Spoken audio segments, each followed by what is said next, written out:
Assalamualaikum warahmatullahi wabarakatuh. Selamat malam. Di sini saya akan menjelaskan tentang presentasi saya tentang aplikasi jenis pada bidang kehutanan.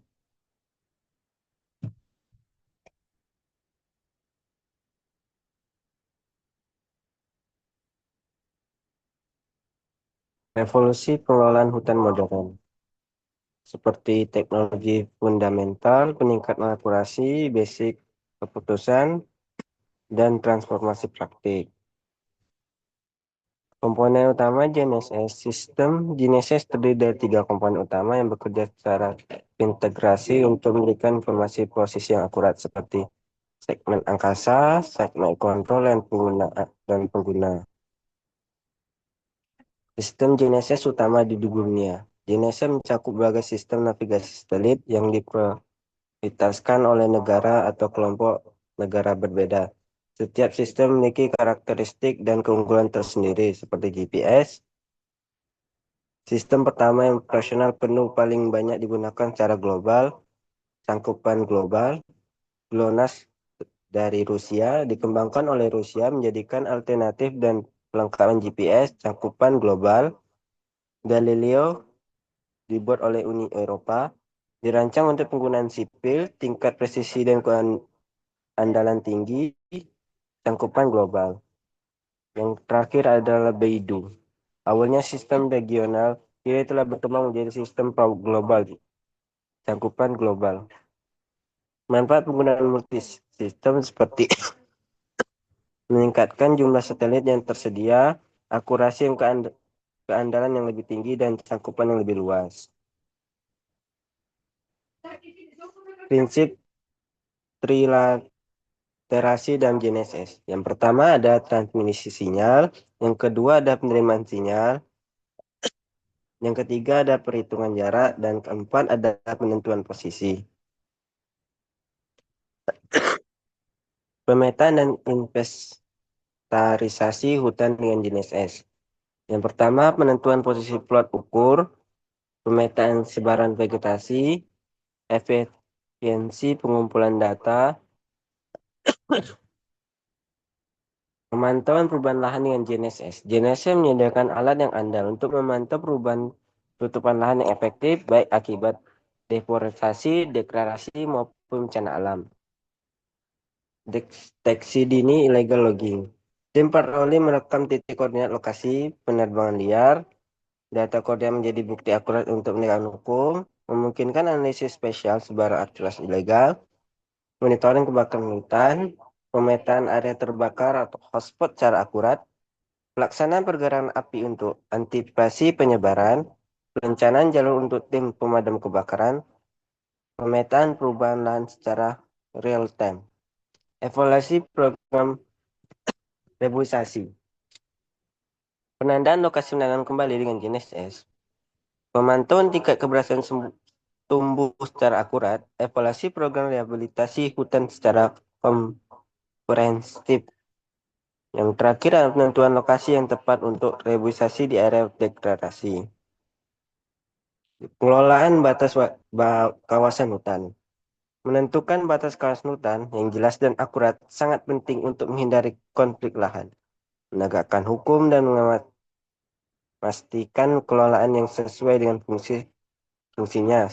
Yang pertama adalah penataan batas presisi, dasar perencanaan tata ruang, pencegahan konflik, dan kepastian hukum. Navigasi tim kehutanan. Yang pertama ada patroli dan pengamanan. Kedua ada penandaan lokasi penting. Ketiga perencanaan jalur. Yang keempat peningkatan keselamatan. Yang kendala penggunaan GNSS di lingkungan hutan seperti tutupan kanopi hutan, efek multipad atau lintas ganda, memudahkan atmosfer dan keterbatasan lainnya. Ini adalah statik penurunan akurasi GPS di bawah kanopi.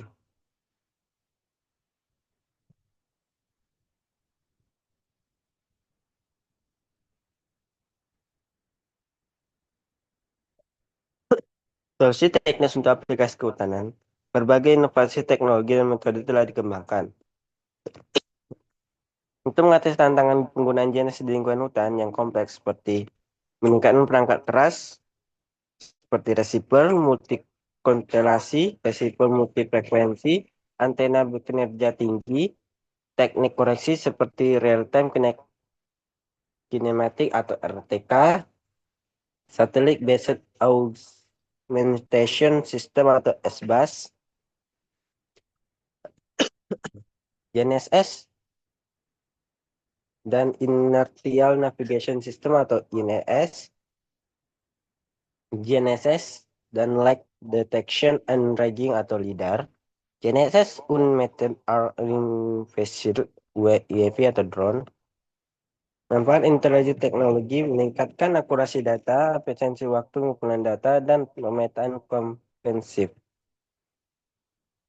Studi kasus aplikasi GNSS N2 RTK realisasi di Kalimantan.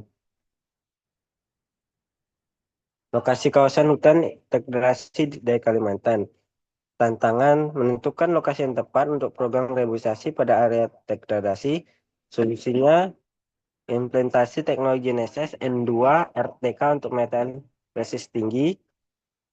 Implementasi dan manfaat. Perangkat GNSS RTK digunakan untuk rehabilitasi di area yang terdegradasi dengan akurasi tinggi cm.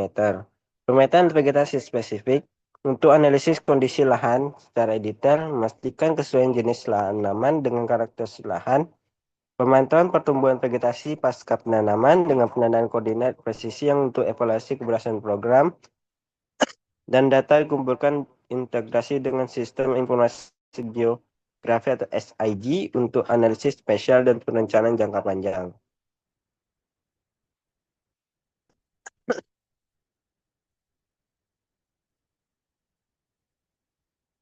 Tren masa depan dan inovasi teknologi GNSS kehutanan. Kedepannya, integrasi GNSS dengan teknologi lain akan semakin memperkuat kemampuannya dalam mendukung pengelolaan hutan yang berkelanjutan, transparan, dan bertanggung jawab, seperti analisis BIG data, Internet of Things atau IoT, dan sistem satelit canggih. Teknologi telah membuktikan perannya sebagai pilar fundamental dan modernisasi sektor kehutanan, meningkatkan akurasi, efisiensi, dan efektivitas dalam pengelolaan sumber daya hutan yang berkelanjutan, seperti peningkatan akurasi data, transparansi dan akuntabilitas, dan adaptasi tantangan. Ini adalah sumber referensi yang saya cari. Sekian dari presentasi saya. Assalamualaikum warahmatullahi wabarakatuh.